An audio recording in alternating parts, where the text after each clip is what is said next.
Hello hello. आज फिर से पढ़ेंगे हम। आज पढ़ेंगे चार्ल्स मैडकॉफ के बारे में, जो भारत के दूसरे गवर्नर जनरल थे। हम इसके बारे में आज फिर से पढ़ेंगे। तो कल पढ़े थे भारत के प्रथम governor general Lord William Bentinck के बारे में पढ़े थे। नेक्स्ट अगले वीडियो में, इसके पहले वाले वीडियो में पढ़े थे। इस वीडियो में पढ़ेंगे हम चार्ल्स मैडकॉफ के बारे में। जितना वीडियो बनेगा उतना वीडियो इसे पढ़ेंगे। चलिए ठीक है, तो चालू करते हैं। हम चालू करते हैं। चलिए आज पढ़ते हैं हम चार्ल्स मैडकॉफ के बारे में। चार्ल्स मैडकॉफ जो हम कल बताए थे लॉर्ड विलियम बेटिंग के बारे में। लॉर्ड विलियम बेटिंग जो थे वह थे 1828 से 1835 तक उनका 1835 तक उनका कार्यकाल रहा था। अब हम आते हैं उनके बाद से, फिर जब भारत के दूसरे गवर्नर जनरल रहे वह चार्ल्स मैडकॉफ रहे। भारत के दूसरे गवर्नर जनरल कौन रहे? चार्ल्स मैडकॉफ रहे। चार्ल्स मैडकॉफ 1835 से 1836 यानी कि एक ही साल का इनको कार्यकाल रहा। तो हम इन्हीं के बारे में पढ़ेंगे और इन्हीं का कार्यकाल एक साल में वह क्या क्या किए हैं तो हम इन्हीं कार्यकाल में पढ़ेंगे। 1835 से 1836 तक हमें ये भी डेट याद रखना बहुत जरूरी है। ठीक है, तो हम पढ़ते हैं। फर्स्ट पॉइंट है कि यह भारत के दूसरा गवर्नर जनरल रह चुके थे। यह भारत के दूसरा गवर्नर जनरल रह चुके थे। अगर प्रथम पूछता है तो लॉर्ड विलियम बेटिंग थे। प्रथम अगर पूछेगा तो लॉर्ड विलियम बेटिंग थे, लेकिन चार्ल्स मैडकॉफ जो हुए वह भारत के दूसरा गवर्नर जनरल थे, जो इनका कार्यकाल 1835 से 1836 तक था। यह ये का एक साल के कार्यकाल में चार्ल्स मैडकॉफ ने एक साल के कार्यकाल में वह एक ही काम किए थे, वह प्रेस को मुक्तिदाता किए। मुक्ति यानी प्रेस को जो जितना प्रतिबंध लगाया गया था, ब्रिटिश ने जो प्रतिबंध लगाए थे प्रेस पे, भारतीय प्रेस पे, उनका क्या किया गया था? उनके द्वारा जो नियंत्रण जो वहां पे जो कंडीशन लगाया गया था उससे जो क्या किया गया था? हटाया गया। तो चार्ल्स मैडकॉफ ने ही यह कंडीशन को हटाया था, इसलिए इन्हें प्रेस का मुक्तिदाता भी कहा जाता है।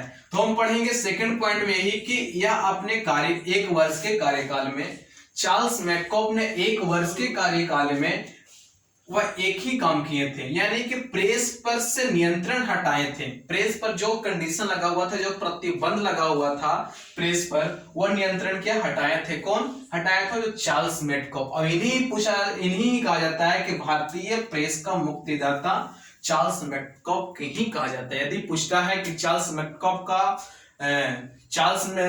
भारत की मुक्तिदाता, भारत के प्रेस के मुक्तिदाता किन्हें कहा जाता है, तो चार्ल्स मैडकॉफ को ही कहा जाता है। तो हम याद रखेंगे चार्ल्स मैडकॉफ के ही भारत के मुक्तिदाता कहा जाता है। तो याद रखना कि चार्ल्स मैडकॉफ को क्या कहा जाता है, तो भारत के मुक्तिदाता कहा जाता है। इसके पहले हम लोग पढ़े लॉर्ड मैडकॉफ के बारे में, जो उनका जो कार्यकाल जो थे 1835 से 1836 तक रहा। हम फर्स्ट में पढ़े लॉर्ड विलियम बेटिंग के बारे में। लॉर्ड विलियम बेटिंग का जो कार्यकाल रहा वो 1828 से 1835 तक रहा था। और उसके बाद फिर दूसरे गवर्नर जनरल जो आए भारत में वह आए लॉर्ड मैडकॉफ। मैडकॉफ का जो कार्यकाल रहा वो 1835 से 36 तक रहा, और उन्हीं के कार्यकाल में प्रेस की मुक्ति मिली, इसलिए उन्हें प्रेस की मुक्ति दादा कहा गया। बस उसमें दो ही पॉइंट याद रखना है। उसके बाद जो तीसरे जो गवर्नर जनरल आते हैं हमारे भारत में, वह आते हैं लॉर्ड ऑकलैंड आते हैं, जो इनका कार्यकाल 1836 से 1842 तक रहता है। इनका कार्यकाल कितना से कितना तक रहता है, तो 1836 से 1842 तक रहता है। यह भारत के तीसरे गवर्नर जनरल रह चुके थे।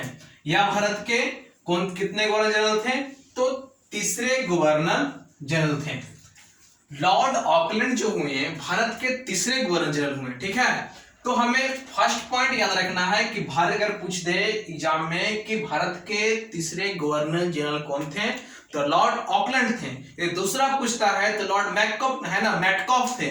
और यदि अगर फर्स्ट पूछता है तो क्या हो जाएगा, लॉर्ड विलियम बेटिंग थे।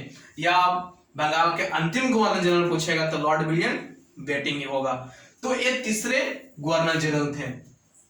इन्हीं के कार्यकाल में सबसे महत्वपूर्ण घटना जो हुआ था, लॉर्ड ऑकलैंड के कार्यकाल में सबसे महत्वपूर्ण घटना हुआ था, वह हुआ था आंग्ल अफगान युद्ध। पूछता है एग्जाम में कई बार कि है ना, पूछता है एग्जाम में कई बार कि आंग्ल अफगान युद्ध किसके कार्यकाल में हुई थी। तो हमें याद रखना है कि यह लॉर्ड ऑकलैंड के कार्यकाल में हुआ था।